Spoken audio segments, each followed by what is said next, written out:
Yang kedua, ia menyatakan segala kekurangan dari barang yang akan dijual, baik yang tersembunyi atau yang nyata, dan tidak menyembunyikan sesuatu daripadanya. Yang demikian itu adalah wajib. Kalau disembunyikannya, niscaya adalah ia orang zalim dan penipu, dan penipuan itu haram dan telah meninggalkan nasihat pada muamalah perniagaan. Dan nasihat itu wajib. Manakala dibukanya salah satu dari dua belahan kain dan disembunyikannya yang sebelah lagi, niscaya dia itu penipu. Begitu pula apabila dibentangkannya kain pada tempat yang gelap, dan begitu pula apabila diperlihatkannya satu yang terbaik dari sepasang sepatu atau selop dan lain sebagainya. Dibuktikan haramnya penipuan itu oleh apa yang diriwayatkan, bahwa Nabi SAW melalui pada seorang laki-laki yang menjual makanan. Maka Nabi SAW merasa tertarik kepada makanan itu. Lalu beliau memasukkan tangannya ke dalamnya. Maka beliau melihat basah. Lalu bertanya, apakah ini? Laki-laki itu menjawab, kena hujan. Lalu Nabi SAW menyahut, mengapakah tidak kamu letakkan atas makanan, supaya dilihat orang, barang siapa menipu kami, maka tidaklah ia daripada kami. Dibuktikan kepada wajibnya ketegasan dengan menerangkan kekurangan-kekurangan ialah apa yang diriwayatkan, bahwa Nabi SAW tatkala sudah menerima sumpah setia Jurair kepada Islam, lalu beliau pergi hendak meninggalkan tempat itu. Maka beliau tarik kain Jurair kepadanya dan mensyaratkan kepada Jurair supaya tegas dalam berjual beli bagi tiap-tiap orang Islam.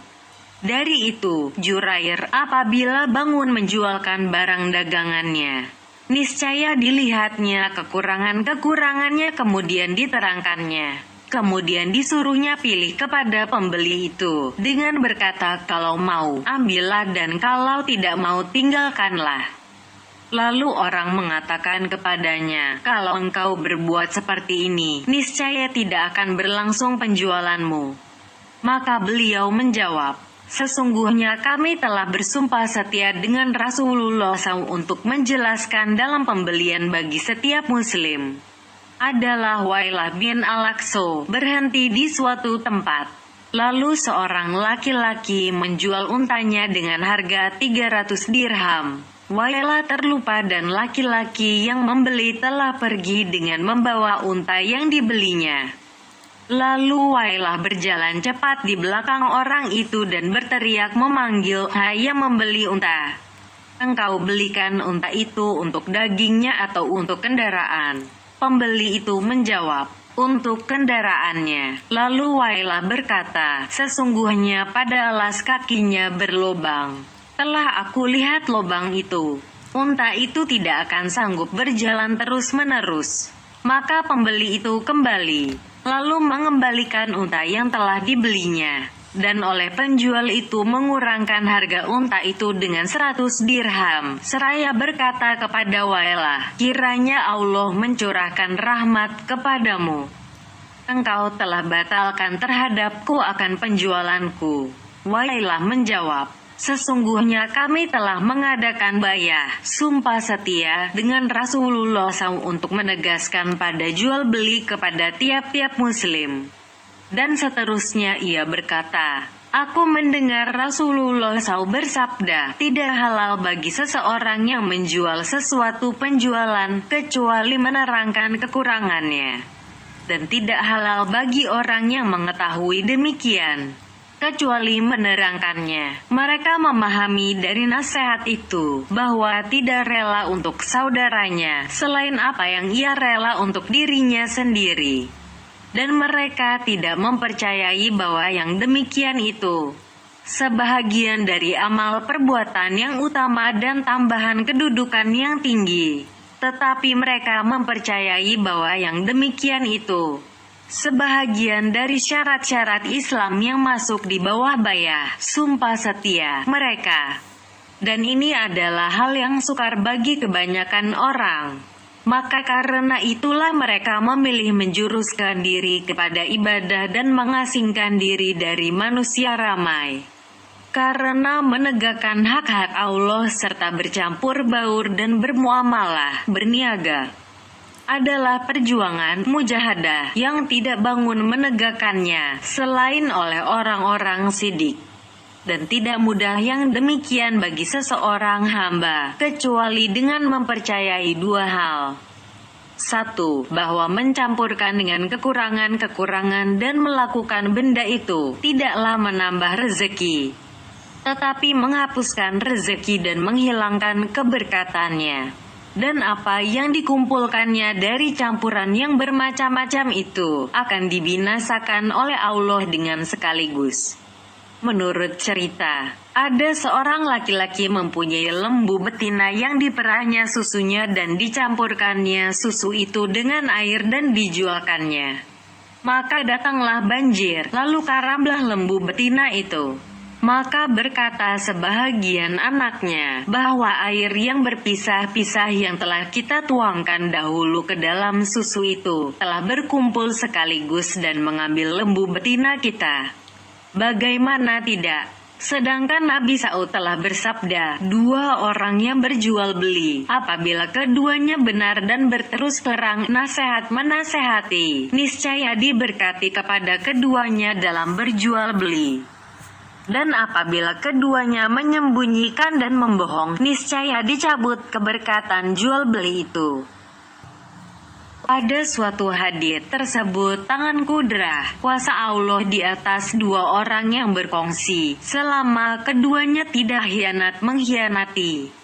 Apabila keduanya hianat mengkhianati, niscaya Allah mengangkatkan tangannya daripada keduanya. Jadi, harta itu tidak akan bertambah dari pengkhianatan, sebagaimana tidak akan berkurang dengan bersedekah. Dan orang yang tidak mengenali tambahan dan kekurangan, kecuali dengan timbangan, niscaya tidak akan membenarkan hadits di atas tadi.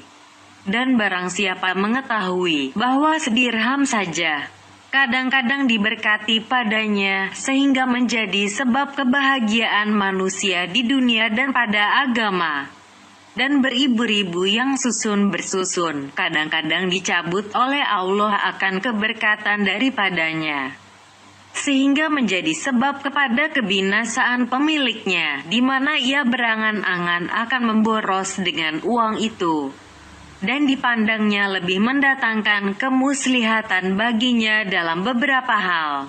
Lalu ia mengetahui akan arti perkataan kami, bahwa pengkhianatan itu tidak menambahkan harta dan sedekah itu tidak mengurangkan harta. Dua, yang tak boleh tidak dari kepercayaan itu, supaya sempurnalah nasihat itu dan menjadi mudah baginya, ialah bahwa ia tahu keuntungan dan kekayaan akhirat adalah lebih baik dari kekayaan dunia. Dan segala faedah harta dunia itu akan habis dengan habisnya umur, dan tinggallah segala kezaliman dan kedosaan.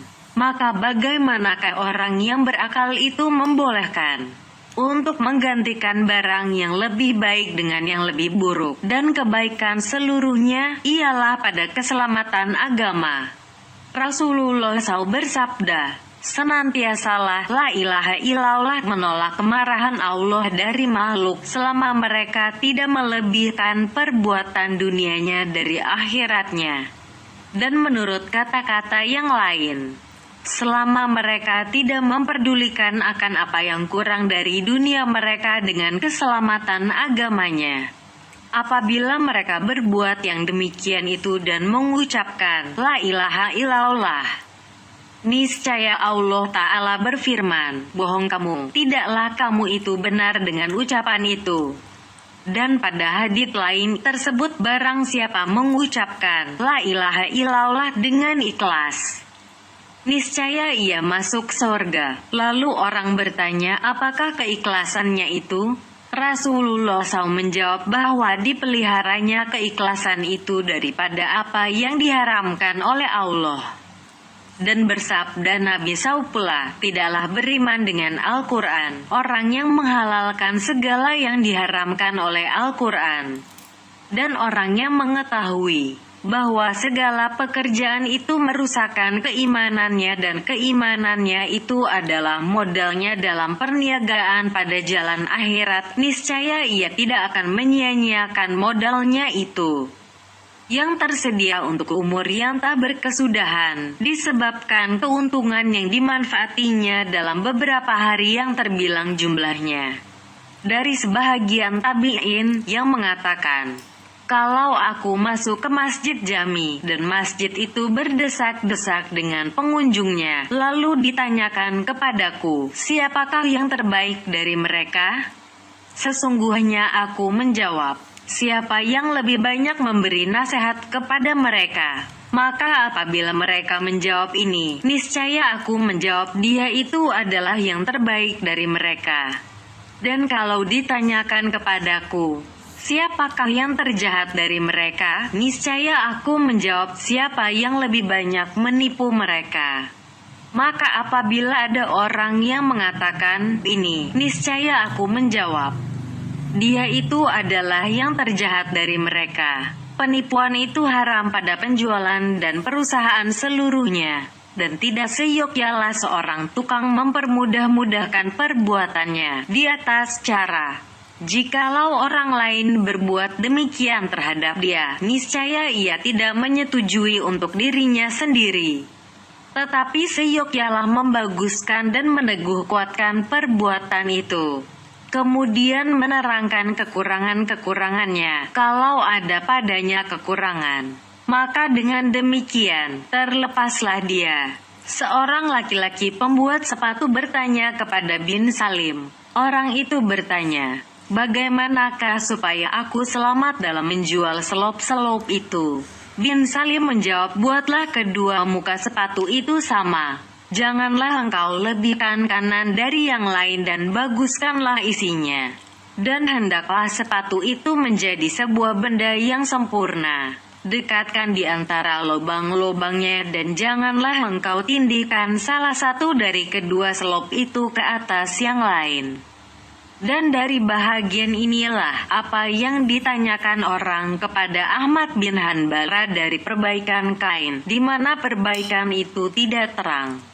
Imam Ahmad menjawab, tidak boleh bagi orang yang menjualnya menyembunyikannya. Dan sesungguhnya halal dijual kain yang diperbaiki dengan jahitan itu apabila diketahui akan diterangkannya. Atau ia tidak bermaksud perbaikan itu untuk menjualkannya. Kalau Anda berkata, muamalah, perniagaan, itu tidak akan sempurna. Manakala wajib orang menyebutkan segala kekurangan dari barang yang dijual, maka aku menjawab bukanlah demikian. Karena syarat saudagar itu tidaklah membeli untuk dijual, melainkan yang baik yang disenangi untuk dirinya sendiri. Jikalau ditahannya, tidak dijualnya, kemudian ia merasa puas pada penjualannya dengan keuntungan yang sedikit, lalu diberkati oleh Allah baginya pada penjualannya, dan ia tidak berhajat kepada penipuan. Dan sesungguhnya sukar yang demikian itu, karena mereka tidak merasa puas dengan keuntungan yang sedikit, dan tidak selamat yang banyak itu, kecuali dengan penipuan. Orang yang membiasakan dirinya yang tersebut di atas itu, niscaya tidak akan menutup yang kekurangan. Kalau jatuh ke dalam tangannya yang kekurangan, walaupun yang jarang terjadi, maka hendaklah disebutkannya dan hendaklah ia merasa puas dengan harganya itu. Ibnu Sirin menjual seekor kambing, lalu ia berkata kepada pembelinya, aku jelaskan kepadamu kekurangan yang ada pada kambing itu, yaitu terbalik kuku pada kakinya. Al-Hasan bin Solih menjual budak wanita, lalu mengatakan kepada pembelinya, budak ini selama pada kami. Pada suatu kali ia berdahak darah. Maka begitulah adanya jalan yang ditempuh oleh kaum agama. Siapa yang tidak sanggup cara yang demikian, maka hendaklah meninggalkan muamalah, perniagaan, atau menempatkan dirinya pada azab akhirat. Yang ketiga, bahwa tidak menyembunyikan sedikit pun tentang kadarnya. Yang demikian itu adalah dengan kejujuran timbangan dan berhati-hati padanya dan pada sukatan. Maka seyogyanya menyukat sebagaimana mestinya disukatkan. Allah Ta'ala berfirman, celaka untuk orang-orang yang mengecuh apabila mereka menyukat dari orang lain untuk dirinya dipenuhkannya sukatan. Tetapi apabila mereka menyukat untuk orang lain atau menimbang untuk orang lain, dikuranginya. S83 Al-Mutaffifin ayat 1, 2, 3. Dan tidak akan terlepas dari ini, kecuali dengan melebihkan apabila memberi dan mengurangkan apabila mengambil.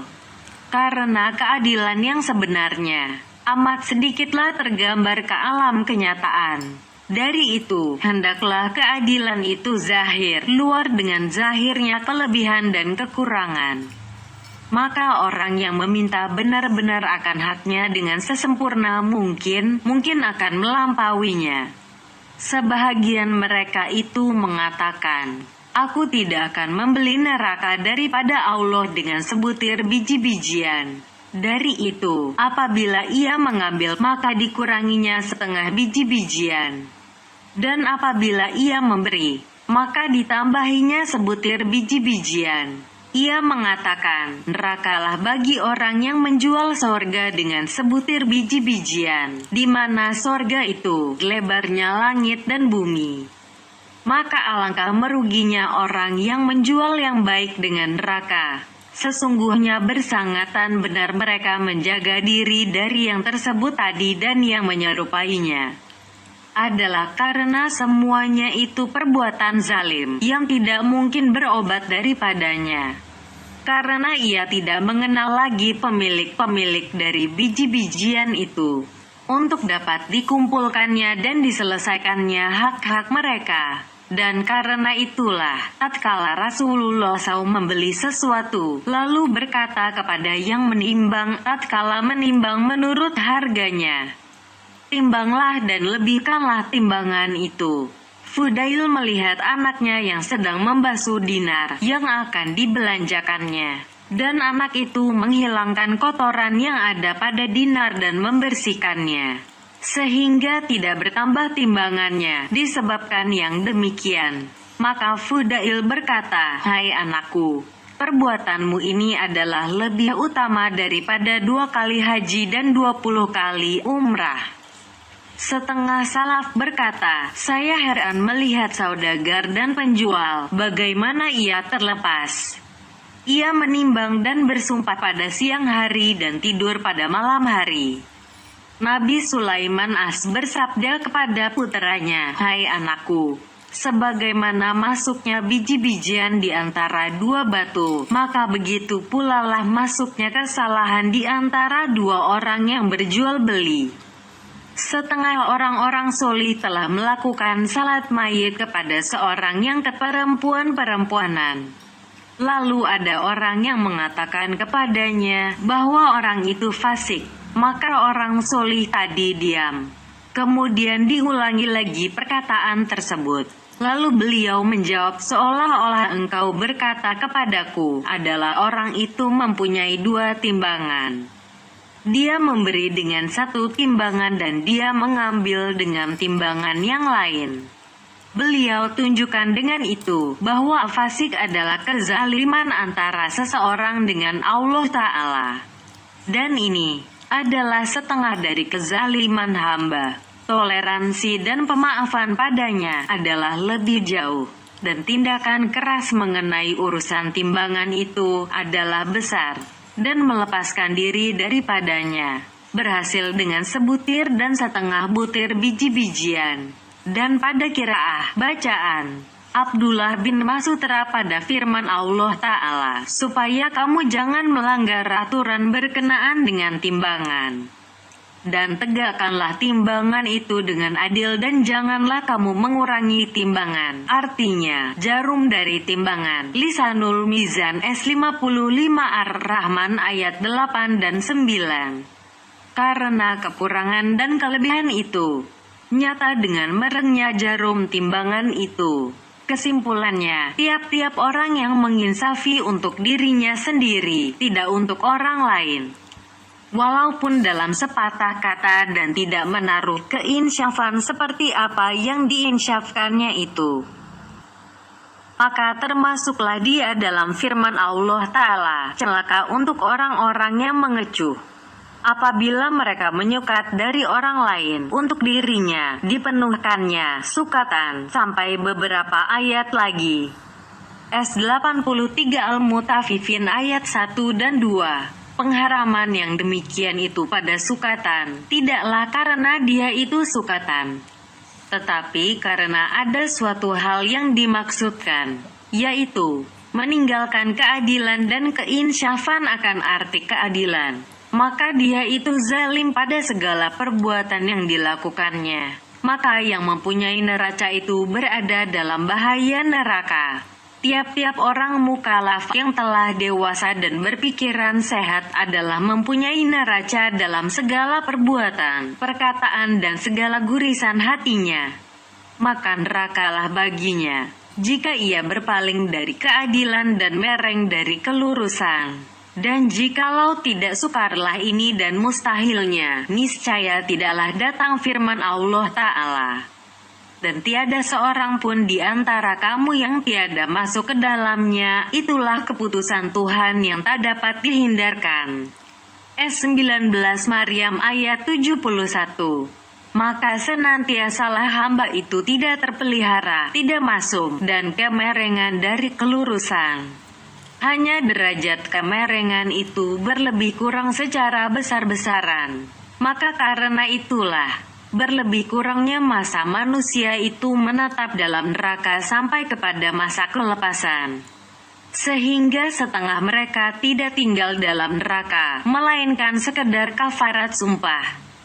Dan setengahnya tinggal beribu-ribu tahun. Maka marilah kita bermohon kepada Allah Ta'ala kiranya mendekatkan kita kepada kelurusan dan keadilan. Sesungguhnya kesulitan di atas titian Asyiratal Mustaqim tanpa mereng padanya adalah tak dapat diharapkan.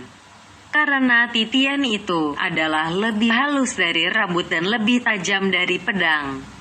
Jikalau tidaklah pertolongan Allah, niscaya orang yang lurus pun tidak akan sanggup melewati jalan yang memanjang di atas titian neraka, yang sifatnya lebih halus dari rambut dan lebih tajam dari pedang itu. Dan menurut kadar kelurusan di atas Siratal Mustaqim itu, ringanlah hamba pada hari kiamat di atas titian itu. Tiap-tiap orang yang mencampurkan makanan dengan tanah atau lainnya, kemudian disukatinya, maka adalah dia itu orang yang mengecuh, menipu, pada sukatan. Tiap-tiap penjual daging, yang menimbang bersama daging tulangnya, yang tidak berlaku kebiasaan seperti itu, maka dia itu adalah orang yang menipu pada timbangan. Dan kiaskanlah kepada yang tersebut ini perumpamaan-perumpamaan yang lain, sehingga pada hasta yang dilakukan oleh penjual kain. Karena apabila ia membeli lalu dilepaskannya kain pada waktu penghastaan, dan tidak dipanjangkannya menurut semestinya, dan apabila ia menjualkannya lalu dipanjangkannya pada penghastaan supaya menampak berlebih kurang ukurannya, maka semua itu adalah termasuk pembohongan yang orangnya dibawa ke neraka. Yang keempat, bahwa berkata benar tentang harga barang dan tidak disembunyikannya sesuatu. Rasulullah SAW melarang talakir ukban dan melarang pula an-najasi. Talakir ukban, yaitu menghadapi rombongan yang datang ke kota dan menerima barang yang dibawa mereka serta berdusta tentang harga barang di kota. Nabi SAW bersabda, janganlah kamu melakukan talakir ukban. Dan barang siapa melakukan yang demikian, maka yang mempunyai barang itu boleh berkhiyar, memilih antara meneruskan atau membatalkan jual beli setelah ia datang di pasar. Pembelian itu sah. Akan tetapi kalau ternyata bohongnya, maka boleh si penjual itu berkhiyar. Dan kalau ia benar, maka tentang hiyar itu, terdapat khilaf perbedaan pendapat di antara para ulama. Karena timbul pertentangan dari umumnya bunyi hadits di atas tadi, serta tak ada padanya penipuan. Dan dilarang pula orang kota menjual untuk orang kampung, yaitu, orang itu datang ke kota dengan membawa barang makanan, dengan maksud mau dijualnya dengan segera. Lalu berkata orang kota kepadanya, tinggalkanlah makanan itu padaku, sehingga aku dapat memahalkan harganya dan aku menunggu ketinggian harganya itu. Cara ini diharamkan pada makanan. Dan mengenai barang-barang lain, terdapat khilaf di antara para ulama. Dan yang lebih terang kepada kebenaran, diharamkan, karena umumnya larangan itu. Dan karena perbuatan yang tersebut adalah melambatkan penjualan, untuk menyempitkan orang banyak pada umumnya.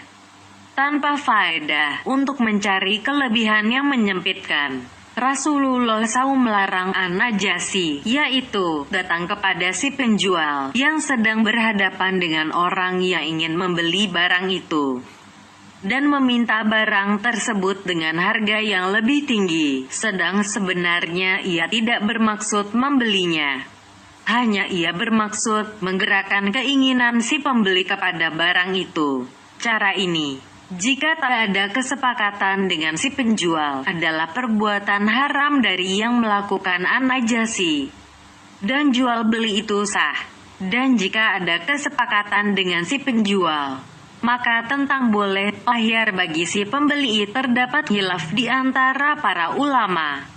Dan pendapat yang lebih utama, boleh si pembeli melakukan khiyar.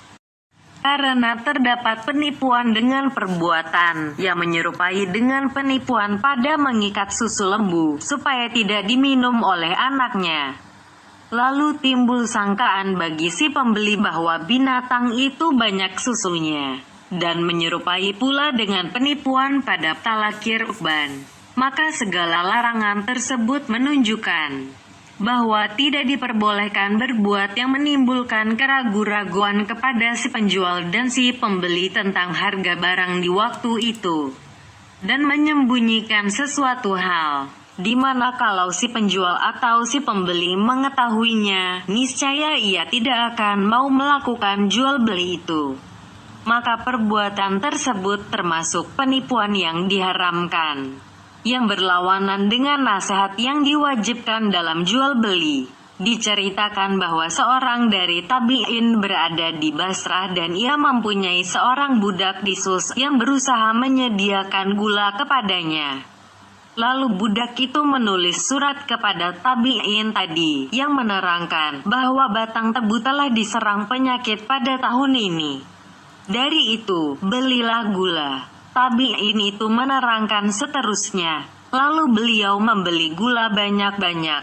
Tatkala sampai waktunya, maka beliau beruntung 30.000. Lalu pulang ke rumahnya, maka beliau berpikir pada malamnya, seraya berkata, aku telah beruntung 30.000 dan aku telah merugi akan nasihat kepada seorang lelaki muslim. Tatkala pagi hari, terus datang kepada penjual gula itu dan menyerahkan kepadanya uang yang 30.000. Seraya berkata, diberkahi Allah kiranya engkau pada uang ini. Maka bertanya penjual gula itu, dari manakah uang ini untukku? Tabi'in itu menjawab, sesungguhnya aku telah menyembunyikan padamu akan hakikat makna keadaan yang sebenarnya. Adalah gula telah mahal pada waktu itu.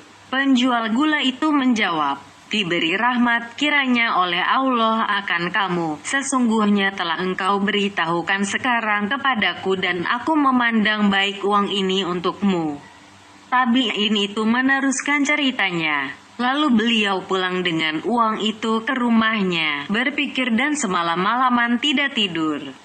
Dan berkata, apakah kiranya yang telah aku nasihatkan kepadanya, mungkin ia malu kepadaku. Maka ditinggalkannya uang itu untukku. Maka pagi-pagi benar, beliau datang lagi kepada penjual gula itu, seraya berkata, kiranya Allah mendatangkan sehat walafiat kepadamu. Ambillah hartamu kepadamu, yang begitu adalah lebih membaikkan bagi hatiku. Maka penjual itu lalu mengambil dari tabi'in uang itu 30.000 itu. Maka hadits-hadits tadi tentang larangan-larangan dan cerita-cerita menunjukkan kepada tidak menunggu kesempatan dan kelengahan dari yang mempunyai barang. Lalu tersembunyilah dari penjual akan mahalnya harga atau dari pembeli untuk menanya-nanyakan berbagai macam harga. Kalau diperbuat yang demikian, maka itu adalah zalim, meninggalkan keadilan dan kenasehatan bagi kaum muslimin. Manakala si penjual itu menjual dengan beruntung, di mana ia berkata, aku jual dengan apa yang harus atasku atau dengan apa yang aku belikan, maka haruslah ia bersikap benar. Kemudian harus ia menerangkan dengan apa yang terjadi sesudah akad, tentang kerusakan atau kekurangan. Dan kalau ia membeli sampai kepada suatu waktu yang ditangguhkan, niscaya wajiblah diterangkannya.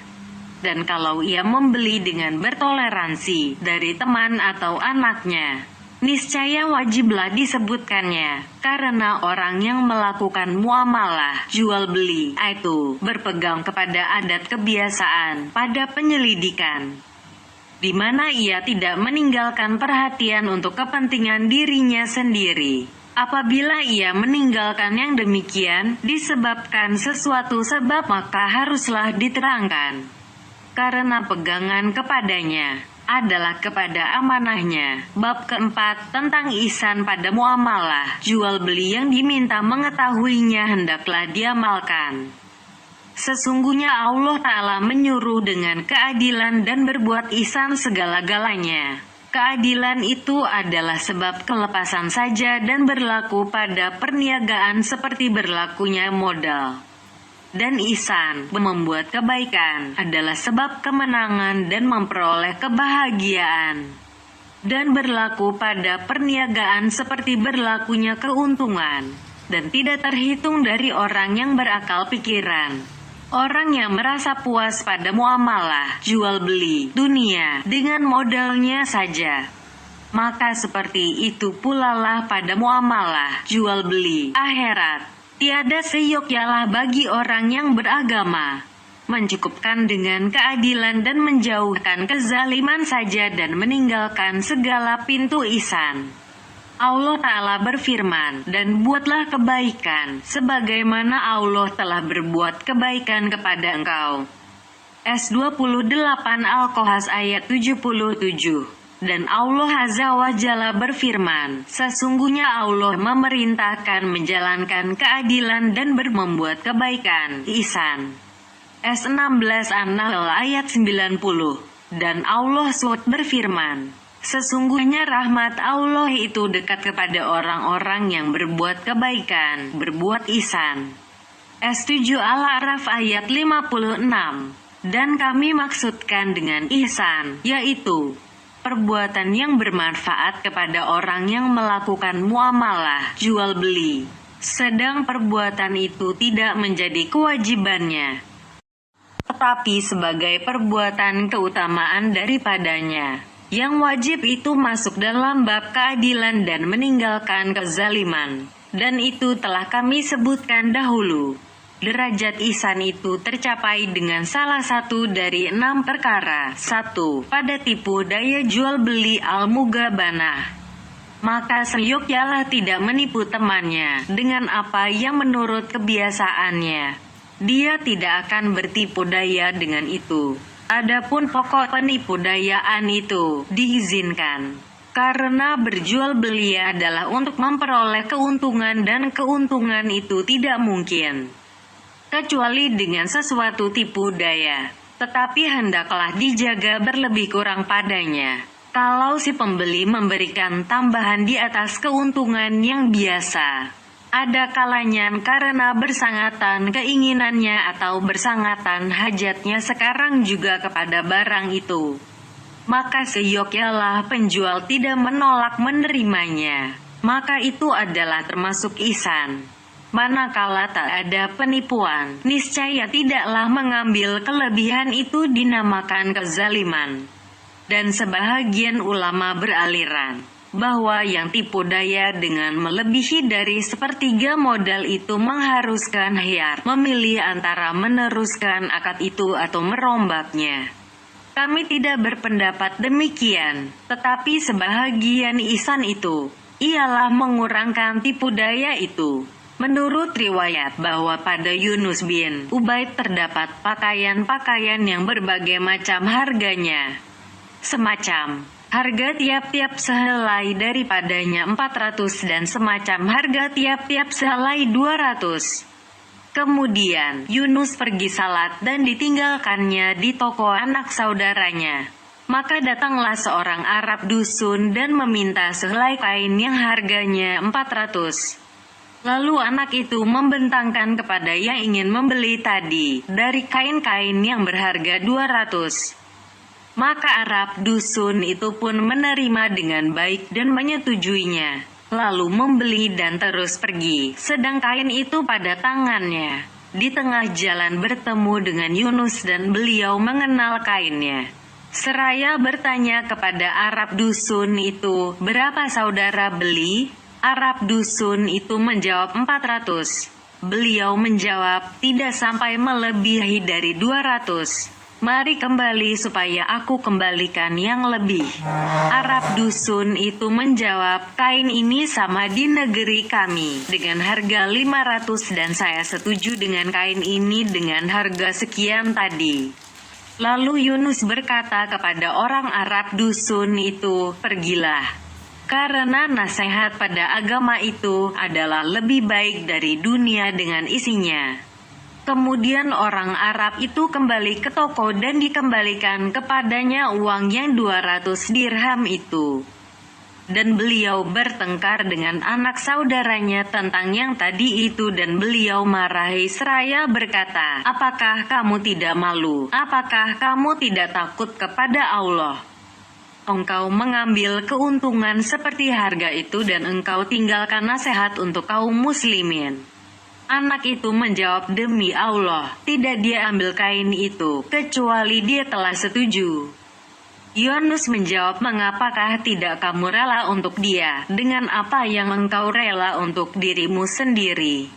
Dan itu, kalau ada padanya penyembunyian harga dan penipuan, maka itu termasuk dalam pintu kezaliman, dan telah diterangkan dahulu. Dan pada hadits tersebut tipu daya orang yang melepaskan barangnya itu haram. Adalah Zubair bin Uda berkata, aku mendapati 18 orang sahabat, tiada seorang pun dari mereka memandang ihsan membeli daging dengan sedirham. Maka tipu daya oleh orang-orang yang melepaskan barang-barangnya itu adalah zalim. Kalau itu terjadi tanpa penipuan maka termasuklah dalam bahagian meninggalkan ihsan. Dan sedikitlah sempurna ini, kecuali dengan ada semacam penipuan dan penyembunyian harga masa itu. Dan sesungguhnya yang semata-mata ihsan ialah apa yang dinukilkan dari Asiri As-Sakati, bahwa beliau membeli satu sukatan buah laus hampir serupa dengan buah delima dengan harga 60 dinar. Beliau menulis pada daftar hariannya 3 dinar keuntungannya, seakan-akan beliau telah berpendapat untuk memperoleh keuntungan setengah dinar pada tiap-tiap 10 dinar pokoknya. Kemudian laus itu sudah berharga 90 dinar. Maka datanglah perantara kepadanya meminta laus. Lalu beliau menjawab, ambillah. Berapa harganya? Tanya perantara, agen barang-barang. Beliau menjawab 63 dinar. Maka agen itu menjawab, dan dia termasuk orang yang solih. Harga laus sekarang sudah 90 dinar. Asiri menjawab, aku telah mengikatkan suatu ikatan yang tidak akan aku lepaskan, bahwa tidak aku jualkan laus itu, kecuali dengan 63 dinar. Orang perantara itu menjawab, dan aku telah berjanji antara aku dan Allah Ta'ala tidak akan menipu seseorang muslim. tidak akan aku ambil daripada engkau, kecuali dengan 90 dinar. Dan menurut riwayat itu, agen itu tak jadi membeli dari Asiri dan Asiri tak jadi menjual kepada agen itu. Maka inilah semata-mata ihsan dari kedua pihak. Sesungguhnya disertakan dengan pengetahuan itu akan hakikat makna keadaan yang sebenarnya. Diriwayatkan dari Muhammad bin Al-Munkadir bahwa ia mempunyai beberapa potong kain panjang. Sebahagian dengan harga 5 dan sebahagian lagi dengan harga 10. Maka oleh pesuruhnya dijualnya, waktu dia tidak ada, potongan yang harga 5 dengan harga 10. Kala diketahuinya, maka selalulah dicarinya Arab dusun yang membeli barang itu sepanjang hari, sehingga berjumpa. Lalu beliau berkata kepada yang membeli, sesungguhnya pesuruhku sudah salah. Dijualnya kepadamu potongan yang harganya 5 dengan harga 10. Pembeli itu menjawab, wahai tuan, aku telah setuju yang demikian. Muhammad bin Al-Munkadir menjawab, meskipun kamu rela tetapi aku tidak rela untukmu, kecuali apa yang aku relakan untuk diriku sendiri. Maka pilihlah satu dari 3 perkara. Ada kalanya engkau ambil potongan yang harganya 10 dengan dirhammu itu. Ada kalanya kami kembalikan kepadamu 5 dirham. Dan ada kalanya kamu kembalikan barang kami dan kamu ambil dirhammu kembali. Maka si pembeli itu menjawab, berikanlah kepadaku 5 dirham itu. Lalu dikembalikan kepadanya 5 dirham. Dan Arab dusun itu pergi sambil bertanya dan berkata, siapakah syaikh yang tadi itu? Lalu orang menjawab kepadanya, itulah Muhammad bin Al-Munkadir. Maka Arab dusun itu menyahut, la ilaha illallah. Itulah kiranya orang yang kita minta air di desa-desa apabila kita di musim kemarau. Itulah ihsan, tidak mau ia beruntung dalam 10 kecuali setengah atau 1. Menurut kebiasaan yang berlaku pada barang yang seperti itu pada tempat itu. Dan barang siapa yang merasa puas dengan keuntungan yang sedikit, niscaya banyaklah muamalah, jual beli. Dan memperoleh faedah dari berulang-ulangnya muamalah, perniagaan akan banyak keuntungan. Dan dengan itu terlihatlah keberkatan. Adalah Alira berkeliling di pasar Kufah dengan tongkat pemukul di tangannya, seraya berkata, wahai para saudagar, ambillah yang benar, niscaya kamu selamat. Janganlah kamu menolak keuntungan yang sedikit, maka kamu tidak akan memperoleh keuntungan yang banyak. Ada orang yang menanyakan kepada Abdurrahman bin Auf, apakah sebabnya maka Tuan menjadi kaya? Abdurrahman bin Auf menjawab, karena 3 perkara, tiada aku menolak keuntungan sekali-kali. Tiada orang yang meminta kepadaku hewan, lalu aku lambatkan menjualnya, dan tidak aku menjual dengan tangguhan pembayaran. Dan ada yang mengatakan bahwa Abdurrahman bin Auf menjual 1000 ekor untanya, di mana beliau tidak beruntung, kecuali tali pengikatnya. Lalu dijualnya tiap-tiap sehelai tali itu dengan sedirham, maka ia beruntung 1000 dirham. Dan beruntunglah ia dari perbelanjaannya kepada unta itu untuk sehari 1000 dirham.